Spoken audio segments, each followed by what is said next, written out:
Após 6 anos do anúncio do efeito fotoelétrico por Albert Einstein, o físico britânico nascido na Nova Zelândia, Ernest Rutherford, revelou através do seu famoso experimento com uma folha de ouro sendo bombardeada por partículas alfa que o átomo, na verdade, é um grande espaço vazio com a sua maior parte de massa concentrada no centro, o núcleo atômico. O experimento consistia em uma folha de ouro sendo bombardeada por partículas positivas, os núcleos de hélio, que hoje chamamos de partícula alfa. Eles saíam de uma fonte radioativa e iam em direção à folha. O resultado do experimento mostrou que a maior parte das partículas conseguiam atravessar a folha de ouro sem sofrer nenhum desvio. Porém, parte delas sofria um desvio e uma pequena parte era refletida de volta, como se tivesse colidido em um ponto com massa muito grande. Mas o que seria este caroço?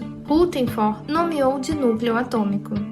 Então, o experimento de Rutherford, em conjunto com outros experimentos e estudos sobre o elétron, provaram que o modelo de Thomson, o pudim de ameixas, aquele que dizia que os elétrons eram as ameixas e o pudim era massa positivamente carregada, e ele estava errado, pois existia uma massa muito grande na região central deste átomo, e os elétrons com uma massa desprezível estariam espalhados neste espaço vazio. Em 1913, Bohr aplicou a teoria quântica de Planck e Einstein ao átomo nuclear de Rutherford e formulou o modelo planetário do átomo.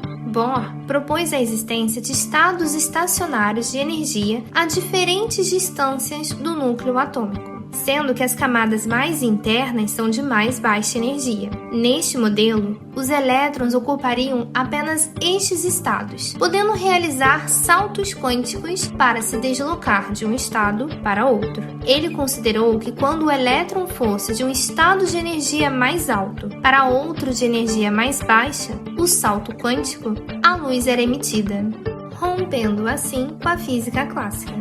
Pois o que se acreditava, segundo Maxwell, era que o elétron acelerado que orbita em torno do núcleo irradiava energia continuamente. Porém, Bohr mostra que essa irradiação só acontece quando o elétron salta de um estado de energia para outro, emitindo um fóton cuja energia é igual à diferença entre as energias dos dois níveis, onde E é igual a H vezes F, onde E é energia, H é a constante de Planck e F é a frequência da luz. E suas ideias acerca dos saltos quânticos e das frequências serem proporcionais às diferenças de energia continuam fazendo parte da teoria moderna atual do átomo. Em 1895, houve a descoberta de raios de natureza desconhecidas, o raio-x. E hoje sabemos que os raios-x são ondas eletromagnéticas de alta frequência, geradas a partir da relaxação de elétrons orbitais mais internos de um átomo, que é o processo quando um ou mais elétrons passam de um nível de energia mais alta para outro de energia mais baixa. Assim como uma corrente elétrica excita os elétrons mais externos em uma lâmpada fluorescente, produzindo fótons de luz visível,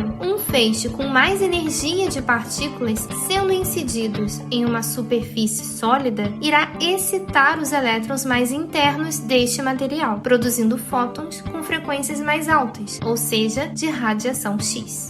Sendo assim, poucos meses após a descoberta dos raios-x, Becquerel estava estudando a fluorescência e a fosforescência, criadas tanto por luz quanto pelos raios-x. E certa noite, deixou uma chapa fotográfica enrolada em uma gaveta, ao lado de alguns cristais de urânio, e se surpreendeu ao ver pela manhã a chapa toda escurecida, como se tivesse recebido alguma radiação espontânea vindo do urânio. E ele conseguiu mostrar que era uma radiação diferente, pois ela podia ser desviada por campos elétricos e magnéticos. E logo depois se descobriu que essa mesma radiação era emitida por outros elementos, como tório, actínio, polônio e o rádio.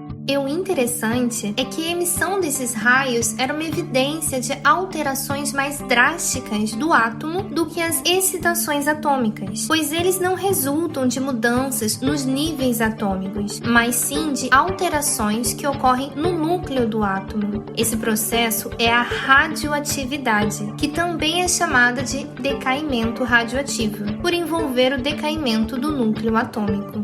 A radioatividade sempre esteve presente na natureza e, como qualquer outro fenômeno natural, ela está ao nosso redor praticamente o tempo todo. É ela que aquece o interior da Terra e o que aquece a água de um geyser ou de uma fonte termal natural, por exemplo.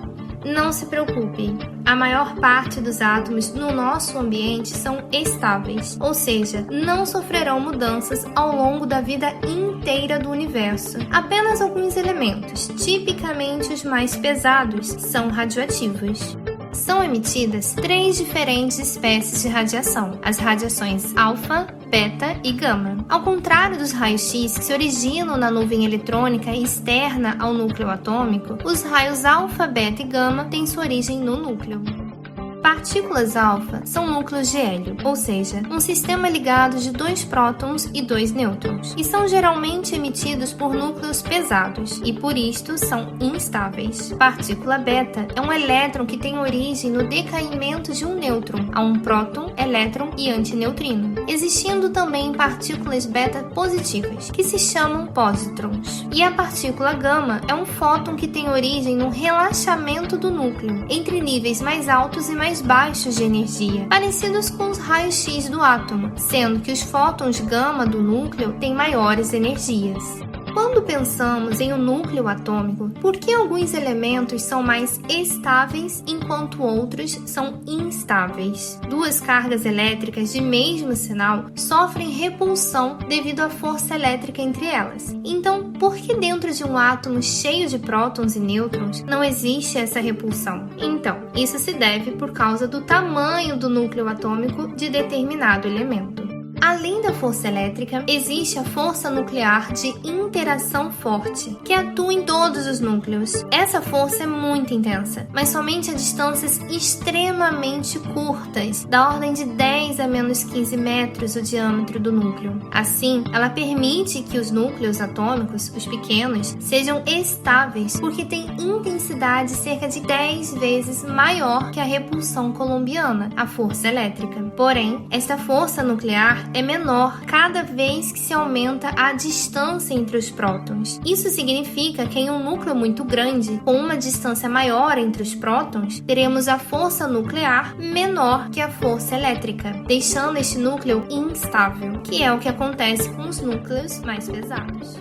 Uma cientista muito importante para esse ramo do conhecimento foi a Lise Meitner, a descobridora da fissão nuclear. Lise enfrentou o machismo existente na época e conseguiu ser aluna de Max Planck, e após ser sua assistente, se juntou ao químico Otto Hahn, o que veio a ser uma parceria colaborativa por 30 anos. Lise era de origem judaica e, mesmo tendo cidadania austríaca e sendo uma das primeiras mulheres a ser nomeada professora universitária de Berlim em 1920 e tendo seu trabalho em radioatividade resultado em reconhecimento científico mundial, ela precisou sair da Alemanha com a ajuda de outros cientistas e foi para a Holanda e após Estocolmo, onde continuou sua pesquisa com o apoio do seu sobrinho Otto Frisch e se comunicava por cartas com Otto Hahn. No outono de 1938, Hahn e Meitner encontram-se clandestinamente em Copenhague para planejar uma nova rodada de experimentos com urânio.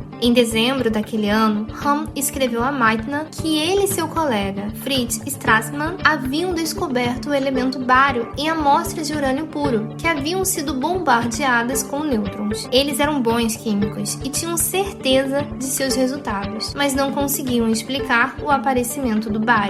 Durante o feriado de Natal, Meitner e seu sobrinho visitante, Otto Frisch, durante uma caminhada por um bosque nevado da Suécia, chegaram a uma explicação. Núcleos de urânio haviam sido quebrados em núcleos menores, incluindo os do bário. Frisch voltou correndo para Copenhague e realizou um experimento que confirmou suas hipóteses da quebra do núcleo. Tomando emprestado o termo da biologia, que é usada para descrever a divisão de uma célula em duas outras, eles a denominaram de fissão. Lise Meitner não recebeu nenhum reconhecimento pela descoberta da fissão nuclear. Otto Hahn recebeu, em 1944, sozinho, o Prêmio Nobel de Química, tendo os holofotes de um prêmio tão prestigioso direcionado só para ele, não mencionando o papel importante de Meitner e Frisch. O erro do Comitê Nobel nunca foi reconhecido pelos responsáveis, mas em 1966 ele foi parcialmente corrigido, quando Hahn, Meitner e Strassmann receberam o Prêmio Fermi. Laura é concedida nos Estados Unidos, pelo reconhecimento do trabalho dos três na descoberta da fissão nuclear. A fissão nuclear nada mais é do que o delicado equilíbrio entre a atração nuclear e a repulsão elétrica entre os prótons no interior do núcleo. As forças nucleares são dominantes em todos os núcleos dos elementos encontrados na natureza. Mas, se pegarmos um núcleo de urânio, por exemplo, e esticarmos ele até ele ficar mais alongado, as forças elétricas irão contribuir para este alongamento, até chegar em um ponto crítico, que as forças nucleares irão perder para as forças elétricas, fazendo com que o núcleo se parta. Isso é a fissão.